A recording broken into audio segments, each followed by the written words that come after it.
নকশালবাড়ি সুব্রতী সংঘ ৭৪তম বর্ষে পদার্পণ এই পুজো। রাশিয়ার বৌদ্ধ মন্দিরের আদলে প্যান্ডেল সজ্জা করা হয়েছে।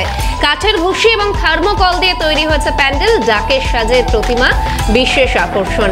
মায়ের মূর্তি দেখাচ্ছে এই মুহূর্তে, সরাসরি এই মুহূর্তে রয়েছেন সঙ্গে প্রতিনিধি পিকাই ঘোষ। পিকাই, প্রথমেই মহাষষ্ঠী শুভেচ্ছা জানাই।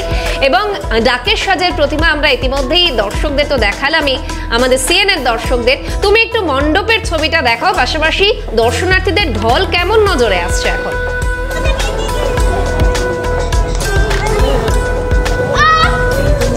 শাহানা, তোমাকেও ষষ্ঠীর শুভেচ্ছা। তোমাকে জানিয়ে রাখি, ইতিমধ্যে দাঁড়িয়ে রয়েছি নকশালবাড়ির সুব্রতী সংঘ।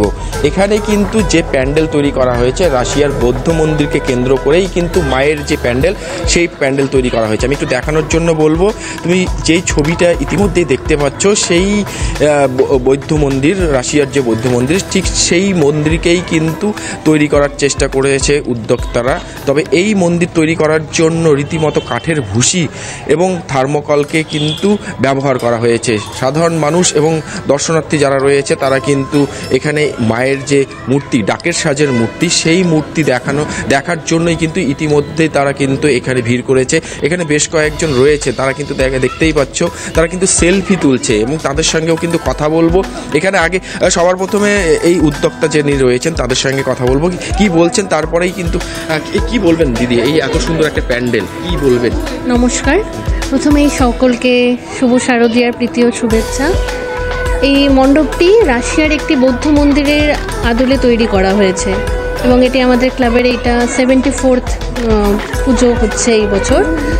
এবং আজকে ষষ্ঠী, এবং আমি সন্ধ্যের থেকে এখানে আছি আর দেখছি বেশ ভালোই ভিড় আছে এবং এখনও মানুষজন আসছে। তো এটা দেখে খুব ভালো লাগছে। নকশালবাড়ি তো খুব ছোটো জায়গা, গ্রাম, কিন্তু সেখানেও আমি দেখছি মানুষ এখনও ভিড় করছে। তো মনে হচ্ছে যে আগামী দিনগুলোতে দশমী পর্যন্ত আমরা যেরকম দর্শনার্থী ভেবে রেখেছি, সেরকম আমরা আশা পূরণ হবে।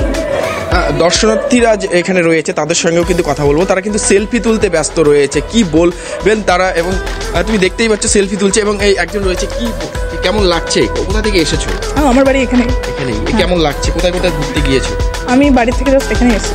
তো আজকে সারাদিনের কি প্ল্যান রয়েছে রাত্রে? এখন কিছু নেই, এখন বাড়ি যাবো। তো ছবি তুলতে খুব ভালো লাগে? হ্যাঁ। তো কতগুলো ছবি তুললে? সবার ফোনে যেভাবে তুলেছি। পিকাই, অর্থাৎ একদিকে প্যান্ডেল হপিংও যেমন চলছে, ঠিক তার পাশাপাশি মুঠো ফোনে মুহূর্তগুলো বন্দি করে রাখছেন দর্শনার্থীরা। পিকাই, আবারও পরবর্তীতে আরো প্যান্ডেল হপিং আমরাও করব তোমার ক্যামেরার মাধ্যমে। এখনকার মতো ধন্যবাদ।